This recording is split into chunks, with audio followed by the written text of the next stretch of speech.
हाय, hello, नमस्ते, नमस्कार. मी श्रुती लाईफस्टाईलमध्ये पुन्हा एकदा तुमच्या सगळ्यांचं स्वागत करते. सकाळीचे 5 वाजले. 5 वाजता उठली. स्वतःचं पहिलं आवरलं. नंतर म्हटलं जेवणाला लागूया, कारण फ्रेश झाल्याशिवाय काहीच होत नाही. मूड पण येत नाही बनवायला जेवण. म्हणून आधी उठली, तोंड वगैरे धुतलं आणि मग किचनमध्ये आले. तर आज बेत होता सोयाबीनचे कटलेस आणि चणा मसाला. रोज रोज डब्याला काय बनवायचं, आणि मुलं पण खाताना खूप कंटाळतात भाजी चपाती, म्हणून म्हटलं काहीतरी वेगवेगळं दिलं तर तेवढं आवडीन खातातसुद्धा एकमेकाचं बघून. मग म्हटलं ठीक आहे, चला आज म्हटलं कटलेस बनवूया, पटकन पण होतील आणि मुलं पण खातील आवडीने म्हणून. पहिल्यांदा कुकरची तयारी केली. चणे स्वच्छ धुतले आणि कुकरमध्ये लावले. 5 मिनटं झाली कुकर लावून. नंतर लक्षात आलं की बटाटे नाही टाकले कुकरमध्ये. मग पुन्हा गॅस बंद केला. कुकरचं झाकण उघडलं. डब्यावरती एक छोटीशी प्लेट ठेवली आणि त्याच्यावरती 4-5 बटाटे ठेवले. उकडतात असं 2-4 शिट्या काढल्या तरी उकडतात छानपैकी, आणि चणे पण लगेच शिजतात, त्यामुळे काही जास्त वेळ लागत नाही. मग 4 शिट्या काढल्या, गॅस बंद केला. तोपर्यंत इथे साईडला सोयाबीन धुवून घेतले स्वच्छ, कारण मिक्सरमध्ये वाटायचे होते. सोयाबीन धुतले आणि त्याच्यामध्ये 2-4 मिरच्या टाकल्या आणि थोडंसं आलं टाकलं, वाटून घेतलं छान. सोयाबीन मिक्सरमध्ये वाटून घेतले आणि नंतर मग प्लेटमध्ये काढले आणि त्यात बटाटा मॅश केल्यानंतर सगळे जेवढे आपले घरगुती मसाले आहेत ते त्याच्यामध्ये टाकले आणि थोडंसं चिली फ्लेक्स आणि ओरेगनो टाकलं, मिक्स केलं. थोडंसं चण्याचं पीठ टाकलं आणि थोडंसं आपलं तांदळाचं पीठ टाकलं आणि छान असं मिक्स करून छोटे छोटे असे गोळे पॅटीस केले. तुम्हाला कुठल्या पण आकाराचे तुम्ही करू शकता. मी गोल केले, कारण सकाळी म्हटलं घाई होते आणि लवकर म्हणता उशीर झाला. परत तिला शाळेत सोडायचं. शाळेत तिला 6:45 वाजता निघायचं असतं, म्हणून मग फटाफट गोल असे केले आणि थोडेसे असे चपटे केले आणि तव्यावर डायरेक्ट फ्राय केले. छान झालेले, चवीला पण छान होते. बारकीने पण खाल्ले, मोठीने पण खाल्ले, तिच्या पप्पानी पण खाल्ले. चला मग त्यावर हे लोक आपापल्या वाटेला गेले आणि मी माझ्या कामाला लागले.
माझी सगळी इथे कामं आवरली आणि मी शांत निवांत 2 ग्लास पाणी प्यायले. माझी सवय सकाळी उठल्यावर 2 ग्लास पाणी प्यायची, त्यानंतर कॉफी प्यायची, ब्लॅक कॉफी विदाऊट शुगर. हे झाल्यानंतर थोड्या वेळाने 15-20 मिनिटांनी ज्यूस प्यायचा, जो माझा रेग्युलर ज्यूस आहे. बीट आणि गाजर, आवळा ह्याचा ज्यूस प्यायचा. हे मी दाखवलंच आहे तुम्हाला ऑलरेडी अगोदरच्या व्लॉगमध्ये. हे सगळं करते. नंतर मग बाकीचा नाश्ता. मग आता हे सगळं झाल्यानंतर मुलीला उठवलं, तिची तयारी केली. माझी आंघोळ वगैरे बाकी होती. मग तिला आंघोळ वगैरे घालून तिला नाश्ता वगैरे देऊन तिला मग सोडायला गेली शाळेमध्ये. शाळेमधनं आल्यानंतर निवांत बसली परत एकदा आणि काय करू काय नाही हे असं चालू होतं. मग नाश्ता वगैरे केला शाळेतून आल्यानंतर. स्वागत करते. तर आता वाजले आहेत 11. आली आहे 9:30 वाजता. तिथपासून सगळा टाईमपास चालू आहे, कारण एकदा कुठनं आलात बाहेर की मला अक्षरशः खूप कंटाळा येतो काम करायला. तर आली, पहिल्यांदा नाश्ता केला. सकाळी उठल्यापासून काहीच खात नाही मी. मुलीला पहिले शाळेत सोडून येते, नंतर बाकीचं सगळी कामं करते अगोदर. नंतर मग मुलीला बारकीला सोडून आल्यानंतर बाकीची सगळी मी कामं आटपून नंतर आरामात खायला बसते. तर आता माझं खाऊन वगैरे झालेलं आहे. नाश्ता छान केलेला आहे भरपूर. दुपारी जेवायला नाही भेटलं तरी चालेल, मस्त असा नाश्ता केला आहे. तर आता बाकीची भांडी पडलेत, नाश्त्याची सगळी भांडी पडलेत. ओटा साफ करायचं आहे, कपडे सुकत घालायचे आहेत. अजून बऱ्यापैकी कामं आहेत आणि मला निघायचं 11:30 वाजता बारकीला आणायला शाळेत. त्यामुळे सगळी कामं आटपून घेते. नेहमीप्रमाणे असा माझ्या हातनं हा चहा ओतू जातो. काय माहिती काय प्रॉब्लेम आहे. इथे चहा ठेवते आणि इथे कामं करत बसते. चहाचा गॅस मोठा असतो म्हणून मग चहा ओतू जाते. चालते. गॅस साफ केला व्यवस्थित, सगळी चहा सांडलेली. नंतर मग आणि आता हा पाऊस चालू आहे. पावसामुळे माशा खूप येतात घरामध्ये. मी खूप बघते तरी या माशा हकलवत असते सारखी, पण कुठे ना कुठेतरी येतातच त्या घरामध्ये. म्हणून मी जेवढं बघते तेवढं सगळं साफ ठेवायचं. मेन किचन साफ ठेवायचं. किचनवर काही ना काहीतरी असलं ना, गोड असू दे काही असू दे, मग ते माशा लगेच येतात. म्हणून मी पहिला माझा किचन साफ करायचा असतो. किती काहीही राहिलं तरी, कुठेही जायचं असेल ना तरी पहिला माझा किचन, भांडी वगैरे सगळी आवरलेली असतात. कधी 1-2 भांडी बेसिंगमध्ये असतात, पण बाकी माझा गॅस वगैरे व्यवस्थित क्लीन असतो आणि जेवण वगैरे सगळं झाकून ठेवलेलं असतं. कारण काय कधी आपल्या घरात पाल कुठनंही येऊ शकते, कारण मी विंडो ओपन ठेवते. कधी कुठनं आली पाल जेवणामध्ये, म्हणून त्यापेक्षा आपण आपली काळजी घेतलेली चांगली असते. म्हणून इथे छान असं स्वच्छ गॅस धुवून घेतला आणि भांडी घासून घेतली. कपडे वगैरे तर माझे झालेलेच, सुकतही घातलेले जाईपर्यंत, हिला आणायला जाईपर्यंत. फक्त घडी करायची बाकी होते, मग ते कडी करून घेतले कपडे.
माझी मैत्रीण आहे एक, तिच्याकडनं ही साडी मी घेतलेली. मला खूप आवडलेली. ती व्हॉट्सअपला स्टेटसला ठेवते. मी बघत असते, मला एखादी आवडली तर मी तिच्याकडनं घेते.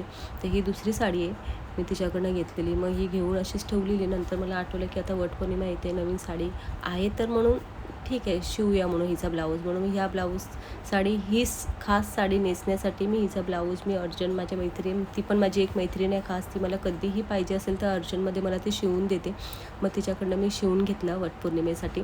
आदल्या दिवशी मी तिच्याकडनं आणला ब्लाऊज आणि मग म्हटलं वटपौर्णिमेपासून मी माझे व्हिडिओ नवीन स्टार्ट करेन पुन्हा एकदा, कारण माझ्या मैत्रिणी सगळ्या बोलवते अगं स्टार्ट कर. मी म्हटलं हां वटपौर्णिमेपासून करेल. मग माझं ठरलेलं सकाळी उठल्यापासून मी करेल म्हटलेलं, पण काय सगळा घोळ झाला जेवणामध्ये, कारण पूजा लवकर होती, सगळेजणं बोलवते लवकर करायची म्हणून. त्यातून मग पूजा लवकर वगैरे करण्यासाठी माझा व्हिडिओ राहिला. मी म्हटलं मैदानामध्ये गेले की मी माझा व्हिडिओ स्टार्ट करेल. आमच्या इथे एक गार्डन आहे, तिथे मस्त असं मोठं झाड आहे वडाचं, तिथेच बहुतेक बायका पूजा करतात. म्हटलं आम्हीही जाऊन तिकडेच पूजा करू. गेल्या वर्षीपासून आम्ही तिथेच करतो. म्हटलं तिकडे मी व्हिडिओ स्टार्ट करेल, पण पावसाने पूर्ण घोळ घातला. मला काही व्हिडिओ बनवायला भेटला नाही. फोटोसुद्धा आम्ही एक फोटो नाही काढला. माझी पूर्ण साडी मातीमध्ये पूर्ण खराब झाली, अक्षरशः पूर्ण माती साडीला लागलेली. जाऊ दे म्हटलं, मग तशीच घरी आली आणि येईपर्यंत एवढा पाऊस होता की ती माती होती साडीला तीसुद्धा निघून गेली. मी साडी ही धुतली नाही आहे. मी पहिली कधीच घरामध्ये साडी धुवत नाही. पहिली लॉन्ड्रीला टाकते, नंतर मग दुसऱ्यांदा वॉश करायची असेल तर मी घरामध्ये करते. मग पहिली मी ड्रायक्लीनला देते. फायनली आज मुहूर्त भेटला आहे मला ड्रायक्लीनला द्यायला ही साडीला. ठीक आहे, मी दिली ती ड्रायक्लीनला आणि याच्यावरचा ब्लाऊज आहे खूप साधा सिंपल शिवला आहे. मला एकदम असे फॅशनेबल ब्लाऊज आवडत नाही, ह्याचं साधाच आहे ब्लाऊज. मला खूप आवडला हा पण ब्लाऊज आणि ते पण माझ्या मैत्रिणीने खूप छान शिवला, जसा मला पाहिजे होता तसा आणि परफेक्ट शिवला आहे. खूप छान शिवला ब्लाऊज. तो ब्लाऊज पण तसाच आहे, घडी केला नव्हता काय नव्हतं. आता म्हटलं करूया चला. आता वाजले शेवटी 11:30. माझी फक्त भांडी झाली, कपडे फक्त सुकत घालून झालेत, घडी करून झालेत, जागेवर ठेवलेत. अजून बेडशीट वगैरे सगळं लावायचं आहे. ते आता मी तिला घेऊन येते आणि मग आल्यानंतर बाकीचे सगळे काम. बारकीला घेऊन आली आणि बाकीची म्हटलं सगळी कामं आहेत, बाकी ती सगळी आवरून घेते. म्हटलं ती कामं आवडता माझी आहेच की मदतीला, ती मध्ये करत होती. तिला म्हटलं राहू दे, पण ती काय ऐकत नव्हती. नाही मम्मा मी करते ना तिला म्हटलं.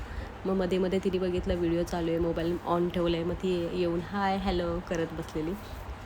तिलासुद्धा खूप आवडते. ती पण मला बोलत असते मम्मी चालू कर, मम्मी आपण व्हिडिओ कधी काढायचा असं तिचं चालू असतं. मी म्हटलं हां करूया चालू. मग शेवटी फायनली आज चालू केलं आहे. बघूया आता रोज होतं आहे की नाही, पण मी आजपासून ठरवलं आहे की माझा व्हिडिओ मी कंटिन्यू चालू ठेवणार. मोठा व्लॉग रोज टाकायला नाही भेटला तरी छोटे व्लॉग तरी मी टाकेल. 2-3 हप्त्यातून 2-3 माझे मोठे व्लॉग असेल, बाकीचे सगळे शॉर्ट व्हिडिओ असतील. असं मी माझं करते यापुढे. बघूया आता यापुढे कसं होतं आहे काय ते. इथे माझ्या मॅडमला कार्टून बघायचं होतं, मला बोलवते मम्मा कार्टून लाव. मी म्हटलं ठीक आहे. मग ती कार्टून लावून दिलं की ती एका जागेवर शांत बसेल, मला पण माझी बाकीची कामं करता येईल म्हणून तिला कार्टून लावून दिलं. आणि तिचं एकच आवडतं कार्टून आहे हनी बनी, तेही मला खूप आवडायचं. माझी मोठी मुलगी होती, तीसुद्धा हे आवडीने बघायची कार्टून हनी बनीचं. मग ती बघताना मला पण सवय झालेली आणि आतासुद्धा ही तेच बघायला लागली. म्हणून म्हटलं ठीक आहे चला, मी पण कधी असे बघते, कंटाळा आला तर हनी बनी बघते, छान आहे. मग तिला तिचं कार्टून लावून दिलं. ती एका साईडला शांत बसलेली पलंगवर. मग मी येताना भाजी घेऊन आलेली, कोथिंबीर आणि पुदिना, टॅमॅटो संपलेले आणि अक्षरशः नव्हतेच त्याच्याकडे. ते मी एक आहेत अंकल, त्यांच्याकडनंच आणते पहिल्यापासून, कारण हिला शाळेत सोडल्यानंतर सकाळी त्यांचंच एक गाडी असते चालू. मग त्यांच्या गाडीवरनं घेऊन आली. पण ते मला बोलले यावेळेस टॅमॅटो जास्त नाही आहेत, हेच आहेत तेवढे. मी म्हटलं ठीक आहे, आता पुरते काहीच नाही तर थोडेफार तरी घेऊन येऊया म्हणून. मग आता पुरते घेऊन आली, कारण जेवण बनवायचं होतं, जेवणासाठी नव्हतं. म्हणून मी आता म्हटलं आता पुरती घेऊन येऊया. आणि आता असं झालं की एवढा पाऊस आहे, त्यात हे सगळं भरपूर माती आहे भाजीमध्ये. प्लीज तुम्ही पालेभाजी वगैरे कोथिंबीर काहीही आणत असाल तर जरा लक्ष द्या, कारण आता भीती वाटते, पावसाचे दिवस आहेत म्हणून. आणि जेवढं होईल तेवढं स्वच्छ ठेवायचं, मी माझा प्रयत्न करते. म्हणून इथे सगळं साफ करून घेतलं आणि जेव्हा मला यूज करायचं असेल तेव्हा मी धुवून घेते ह्या सगळ्या गोष्टी. मग आता इथे मी सगळं साफ करून घेतलं आहे. हे सगळं आवरून मला पुन्हा जेवणाला लागायचं होतं, कारण आज जेवणसुद्धा काहीच नव्हतं बनवलेलं. सकाळीचं जे होतं तेच तेवढंच. तर म्हटलं जेवणाला काय, तर मी म्हटलं एकच पुलाव बनवूया. आज फ्रायडेला तसं आमच्याकडे नॉनव्हेज असतं, पण आज संकष्टी आहे म्हणून मी बनवलं नाही.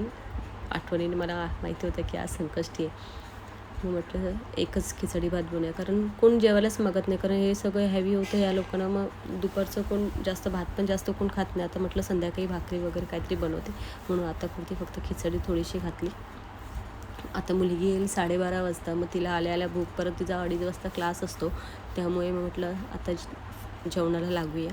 मग इथे मी पुलावची तयारी केली. ह्यापुढे माझे व्हिडिओ नक्की येणार आहेत, कंटिन्यू चालू होणार आहेत. प्लीज माझा व्हिडिओ बघा, आवडला तर लाईक शेअर सबस्क्राईब नक्की करूया. आता आपण भेटूया पुढच्या व्हिडिओमध्ये. तोपर्यंत बाय.